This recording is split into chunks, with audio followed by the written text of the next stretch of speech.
take away all the cars, we take away everything, and you have $2,000 to buy a car to drive around, what would that be? What would it be? For $2,000? Probably something American, mid-60s. Those are pretty easy to work on and pretty reliable. American cars didn't really get a bad reputation until the 70s and the 80s. That's when they were building kind of crappy cars. But up to that point, they were really world standard stuff. So you can get a pretty good American car with some personality and a big V8 for $1,500, $2,000, probably what it'd be. Mid-60s Cadillac is fun, something like that. You always said that you don't really own these cars. You actually just nurture them you try to save them. You know, I just bought that old steamer back there from a 75-year-old guy who's had it 30 or 35 years, and he got it from an old guy, and so I'm just hours away from being an old guy myself, so the next person will have it. So that's what it is. I mean, you keep passing it down. I mean, I think we're finally at the point where it's become like artwork. I just saw that screen painting, just sold for $120 million. So if that can go for $120 million, suddenly $25 million for a Ferrari GTO doesn't seem that crazy. I mean, that one actually moves and you could use it and enjoy it, and it's, sort of kinetic artwork, as you say. So I think we're finally at the point where these things are being saved and respected as artwork, and they all reflect the personalities of countries that they were built in. German cars seem very German. Even people who don't know cars, they go, oh, that's an American car, obviously, or that's an English car, oh, that looks Italian, and people know nothing about cars.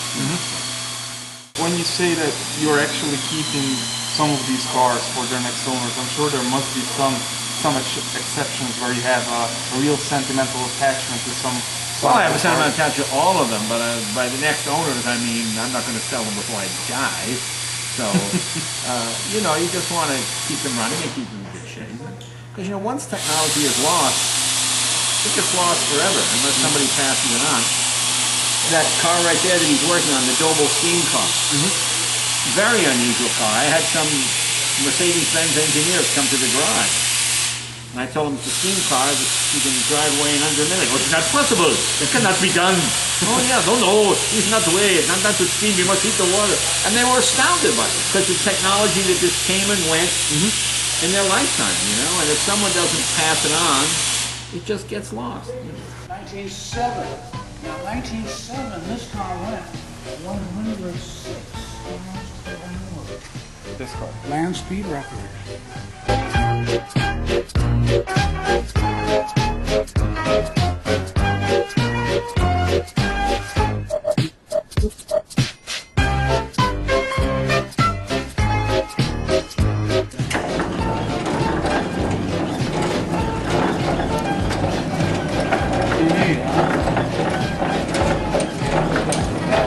If you could sit down with anybody from the history of automobiles, who would you sit down with and what would you ask from him?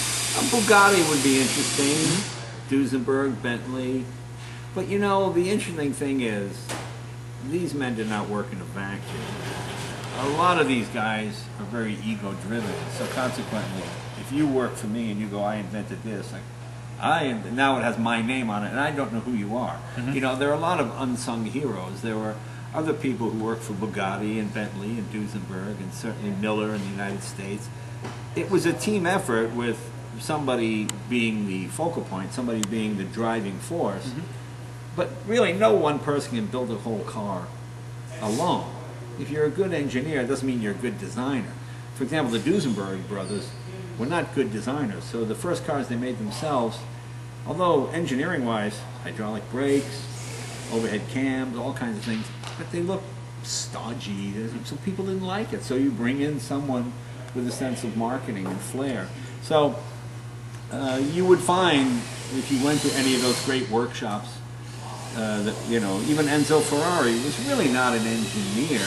I mean, he had people, Colombo and all these other people who designed Lamborghini, they all designed for him, but it has his name on it. So, like with a Formula One team that everybody remembers the driver. Whereas Yeah, nobody remembers. Yeah, the guy who actually built the motor. To answer your original question, certainly Toro Bugatti, W.O. Bentley.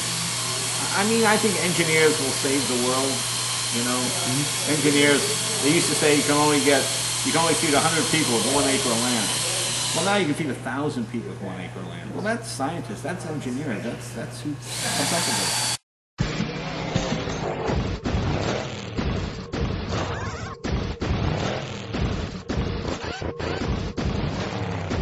which aspect is the one that really drives you towards cars? The engineering side of it, or maybe the stories behind them, or the looks? Well, you know what's interesting is that we live in a time now where all world information is shared at exactly the same time.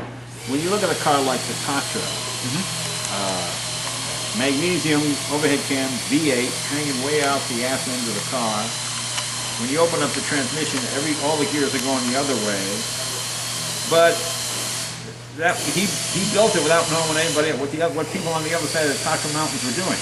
So that's what he came up with. Look at Citroën. I mean, Citroën, they have their own way of doing things.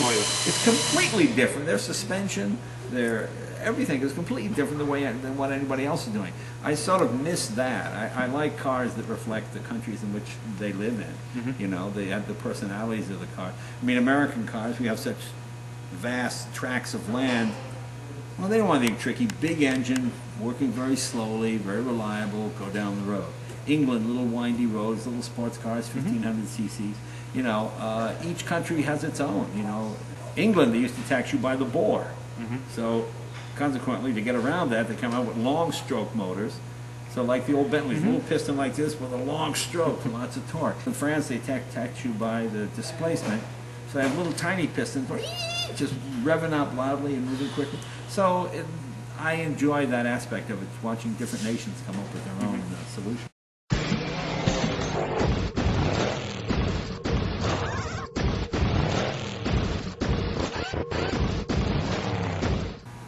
That particular steam car.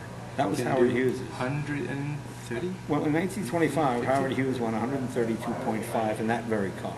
That very It's very powerful. That's why we had to put those big disc brakes on. The car weighs 2.5 tons. And all you have is mechanical brakes on the rear. You got to be in LA. And you just got to to stop. In terms of acquiring new cars, which is the most exciting part for you? Well, the tinkering part and doing the research and finding out all the information about the car. That's I enjoy that. That's fun. The one thing you learn is no matter what kind of shape a car's in when you get it, you still have to redo it. So consequently, I don't mind buying something that's not running because I got to redo it anyway. You know, one of the rules is you can't restore cars right, sell them and make a living at it because it's too much effort to do. So most people, they make them look real shiny and whatnot, and they run okay and they stop okay, and then they sell them, and then you get it and you're not happy, and then you realize you've got to go through the whole drivetrain once again. You know, so I find when you're looking for an old car, you find an old car that's complete but not running, or maybe somebody took the head off, fantastic. You get a good price on it because it's not running. Nobody else is interested in it. So that's kind of the way I look at things. And do you get your hands dirty a lot? Oh yeah, my hands are dirty now. Just shaking hands with you guys.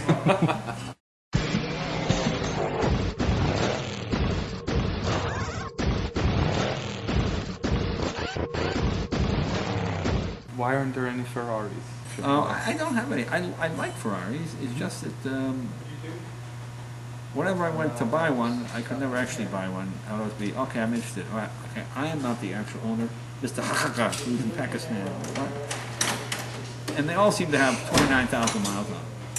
Then you go on the Ferrari registry and you go, oh, it has 29,000 miles. In 1972 it had 29,000 miles. It just seems to be, it's just hard to buy them. And now they've gotten so expensive that to me, the joy is in driving the cars. You know, when I got into this, you could pick up a Lamborghini, a second-hand Lamborghini, for a tenth of what a Ferrari was. Like a Spadas, you could get for $5,000, $6,000. The yellow Miura next door, I got for free. Dean Martin bought it new. His kid blew up the engine. A friend of mine was a teacher. He got it. This is back in the 80s. And the mechanic said, it costs more to fix than the car's worth.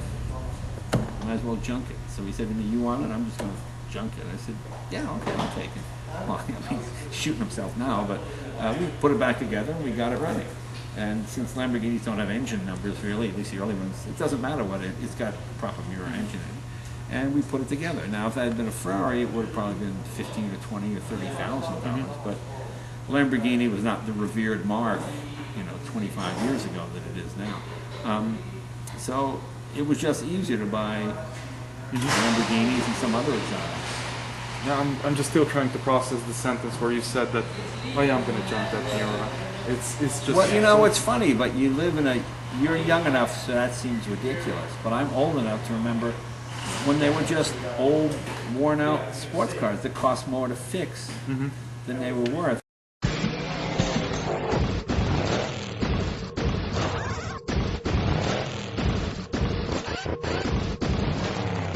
We just couldn't decide if it is really possible that that's the sound of a Countach at high revs. Because we hardly hear a Countach at high revs, and it really sounded like a Grand Prix car, and we just couldn't decide if it really... Yeah, it's supposed to be there. Let's see, let's hear it. Ez egyesre talán kezdhetnénk, nem kell megijedni, hangos lesz.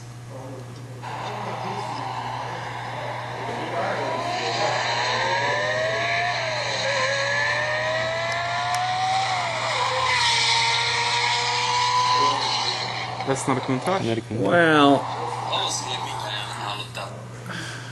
boy, it sounds more Formula One to me than Countach, you say, not Gelato Yeah. Gelato. No, Countach. Well, the other thing that's weird is the shift is so quick. It sounds. It sounds paddle shifter. It doesn't sound because most. I mean, you have that. Yeah. You got a long time. I mean, that sounds way too quick. But I could be wrong. I could be wrong. It certainly doesn't have stock exhaust on it. And that sounds like 9,500 RPM. It doesn't sound like any Countach. Well, just the way it should. I'll play it again.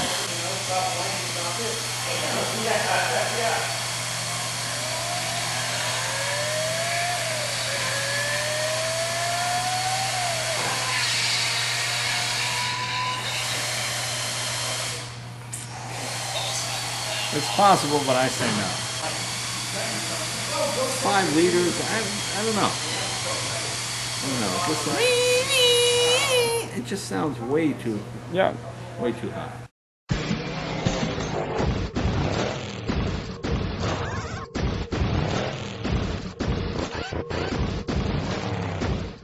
Can you tell me a bit about the Shotwell? I am really fascinated by its story, but Well, the Shotwell is an interesting car.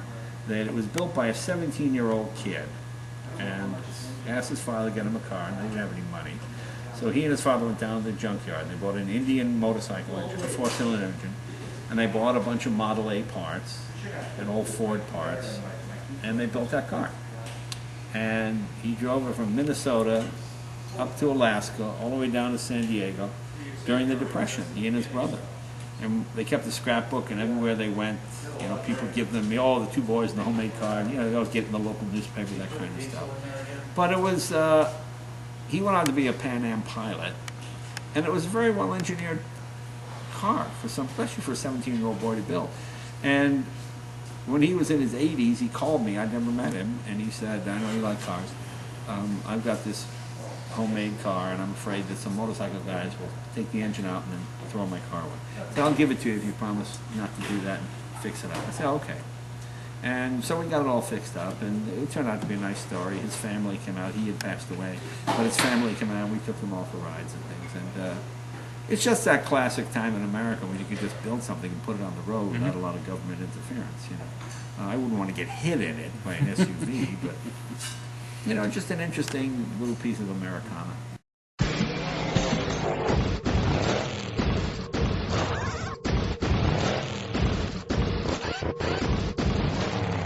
Like when I was a kid, I remember in high school we used to buy 59 Cadillacs, with the big fins, for like $300. The guys would enter them in demolition derbies because there was big crack, go out and smash them up.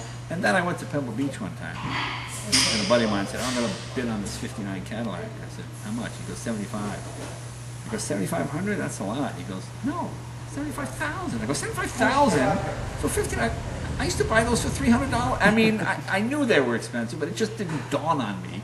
And that's what happens, you know, even big cars like Duesenbergs and those kind of things. Well, during the war and when gasoline got expensive, they were just gas guzzlers. Get them out of here. The Tata Nano. You It know, was the most surprising for me to see. well, it that here. was fun. Ratan Tata is a friend of mine, and he sent me that one. You can't drive it on the street here in America. I mean, they're like, the police are like, we had to drain the fluids out, take the battery. Don't even think of going. They see that on the road, they'll grab it and crush it. So, yeah. And how does it feel to drive? Well, I've just driven it right around here, so we're going to road test it next Saturday. It's $2,700. I mean, it's a cam belt for a Ferrari. Are there any, apart from the Tatra, of which I'm a big fan, but are there any other Eastern European cars that you fancy? Well, you know what it is? I like cars that were ahead of their time in their time. Cars that were noble failures because the engineers or the people put more into them than was necessary to sell it. Like the Cosmo, for example. The problem with the Cosmo was you're selling a Japanese product just 20 years after the war with an engine nobody ever heard of, a rotary, what's that, for the same price as a Corvette or an XKE.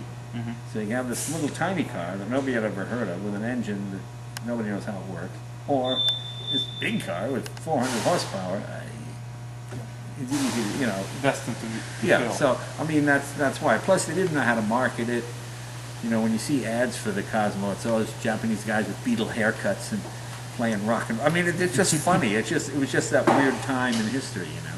That's where Lee Iacocca was very smart. Lee Iacocca, when he came out with the Mustang, originally it was supposed to have independent suspension. He goes, nobody cares about that. Just make it look good, put some springs on it, get it out the door. And sold it very cheaply and sold a gazillion of them. So, and gave a lot of options for yeah, people. and then you could get options if you wanted, but that's basically what it was. Most people don't live, breathe cars. It's like buying a washing machine or something else. And they like how it looks on the outside. Trying to sell technical superiority is very hard to do. The one I chased for a long time was the Chrysler Turbine car. There aren't any of those. I went to see that when I was 14 years old at the World's Fair. They had one going around a pit. And then my father going, well, we stand in line to see a goddamn car. This is crazy. Just watch a car go around. What the hell is that? My dad was not a car guy. So, yeah, that was, I think, a really technically interesting. I mean, that was a time in America when most Chinese and Eastern Europeans didn't even have piston cars. Americans are driving around in jet cars. That's unbelievable. You don't have a piston car, there's a jet car. That was crazy. You know. And the jet bike. The jet bike's a lot of fun too. That just shuts the Harley guys right up. You know, you pull up in the jet bike, and it makes all sorts of people just back up.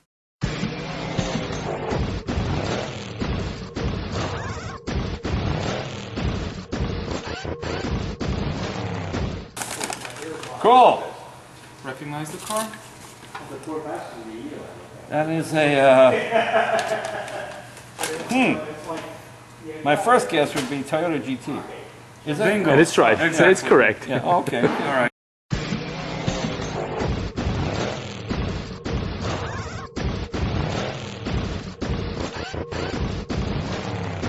How many jeans shirts do you own? Oh, there's a lot of these jean shirts. You know, it became sort of a joke, and then people come and they give you one as a gift. And I go, thank you. And then you realize you have like 50 of them or 100 of them. You know what it is? Since when we do the web shoot for my Jay Leno's Garage, I'll shoot a part of it tonight, and then I have to go back to work, and I'll come back tomorrow and shoot. So if I just wear the same thing, it's easy to match. Yeah. You don't really know. And plus, if you're Very watching, if you're looking at the clothes I'm wearing, you're not a car guy, okay? Just stop. Well, I mean, all the cars here are on the road. Every vehicle here you can take out at any time. They all drive. They're all licensed. You know, if you don't run them, they just sit. And